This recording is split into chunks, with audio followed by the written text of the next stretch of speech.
Bharat federation of tax payers and tax professionals ने हाल ही में पेश हुए बजट को लेकर प्रीत विहार दिल्ली में बजट पर एक विस्तृत चर्चा रखी, जिसमें सुप्रीम कोर्ट के एडवोकेट कपिल गोयल ने प्रत्यक्ष कर और सीए अभिषेक राजाराम ने जीएसटी पर बजट में आए प्रावधानों पर अपने विचार रखे।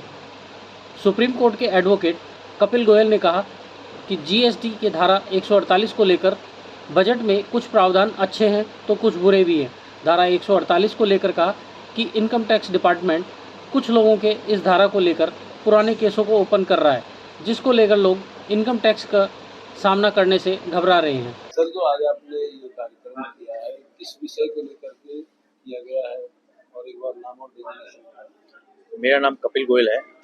मैं इनकम टैक्स की प्रैक्टिस करता हूँ उच्चतम न्यायालय में और हाई कोर्ट में, उच्च न्यायालय में, और 20 साल से प्रैक्टिस कर रहा हूँ वकालत की इनकम टैक्स में और चार्टर्ड अकाउंटेंट भी, और 3000 सेमिनार कर चुका हूँ आज तक।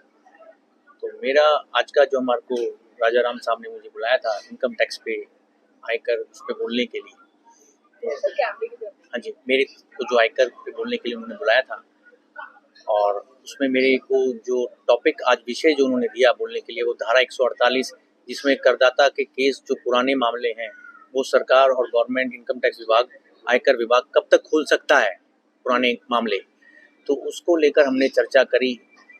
और कुछ चेंजेस जो इस यूनियन बजट में वित्त मंत्री ने इनकम टैक्स को आयकर में रिकमेंड किए उसको भी हमने डिस्कस किया। तो मेरा विचार ये है कि जो इनकम टैक्स, अपना निजी विचार है बड़ा विनम्रता से, कि काफ़ी सारे प्रावधान बहुत अच्छे भी हैं, परंतु जो करदाता है उसके लिए जो सबसे इम्पोर्टेंट है, जो सबसे महत्वपूर्ण है वो ये है कि जो अफसरशाही है उसकी जवाबदेही इनकम टैक्स में अभी तक नहीं आ पा रही है। तो एक तो वो जवाबदेही, अकाउंटेबिलिटी आनी चाहिए। जब तक वो नहीं आएगी, जब तक करदाता का हैरेसमेंट कम नहीं होगा। दूसरी बात, कुछ प्रावधान ऐसे हैं जिनका विभाग ये पाया है, हाई कोर्ट ने और सुप्रीम कोर्ट ने, उच्चतम न्यायालय ने, उच्च न्यायालयों ने, कि उसका दुरुपयोग हो रहा है बहुत ज़्यादा, जिसमें से धारा 148 है, जिसमें पुराने मामले खोले जा रहे हैं। कई हजार केस सुप्रीम कोर्ट में और इन हाई कोर्ट्स में पेंडिंग है इस समय।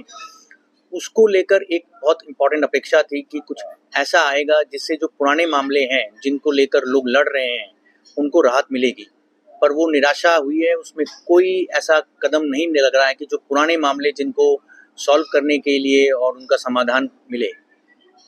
तो मेरा दो ही सुझाव है साहब, कि एक तो अभी भी इनकम टैक्स में सेक्शन 148 में जो भी धारा 148 में चेंजेस किए गए हैं जिसमें केस खोले जाते हैं पुराने मामलों के, उसको और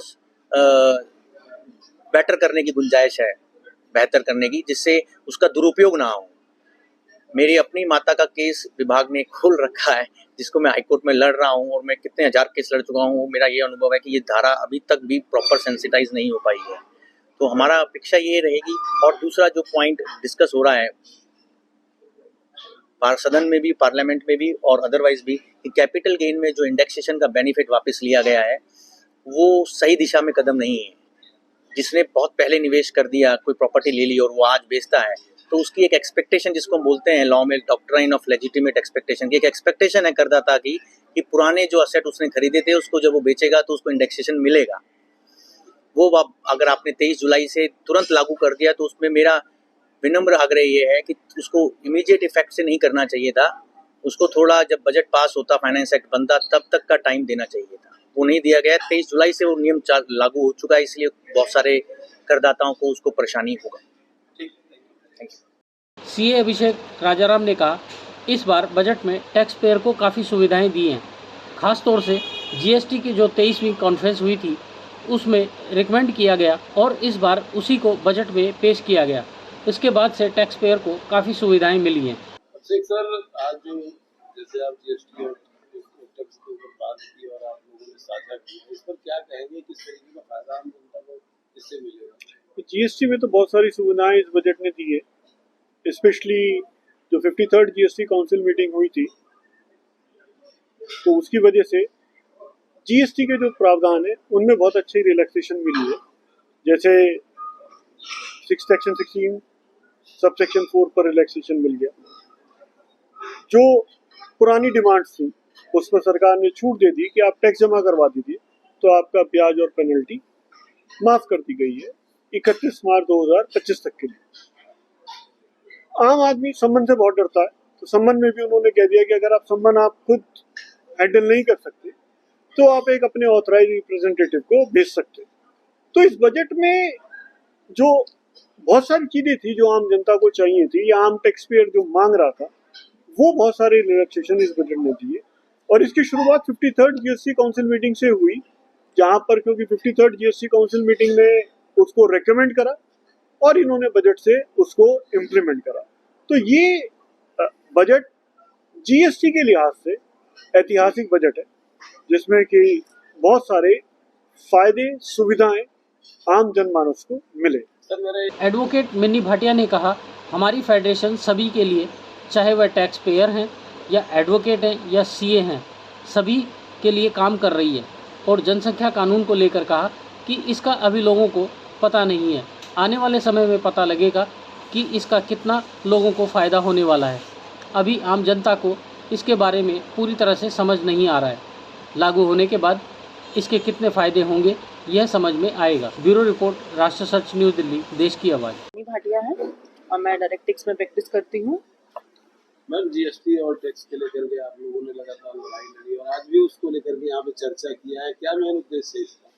सर इसका उद्देश्य, जैसे कि आपने शुरू में देखा होगा, हमारी ऑर्गेनाइजेशन है भारत फेडरेशन, जो कि पैन इंडिया बेसिस पे टैक्स पेयर और टैक्स प्रोफेशनल के लिए लड़ रही है। हम ये चाहते हैं कि जो भी आम जनता और जो टैक्स प्रोफेशनल है, चाहे वो लॉयर है या सीए है, उनकी कोई भी प्रॉब्लम हो वो हमारे तक पहुंचाएं, ताकि हम गवर्नमेंट तक वो प्रॉब्लम को पहुंचा पाएं और उसका सोल्यूशन निकाल पाएं। वो अपनी प्रॉब्लम्स यहाँ पे लाएंगे हमारे पोर्टल पे, हम एक ग्रुप में उसका डिस्कशन करेंगे, एक रिप्रेजेंटेटिव के तौर पे वहाँ पे अपनी बात को पहुँचाएंगे, जिससे कि अच्छे लेवल पे उस समस्या का समाधान हो पाए।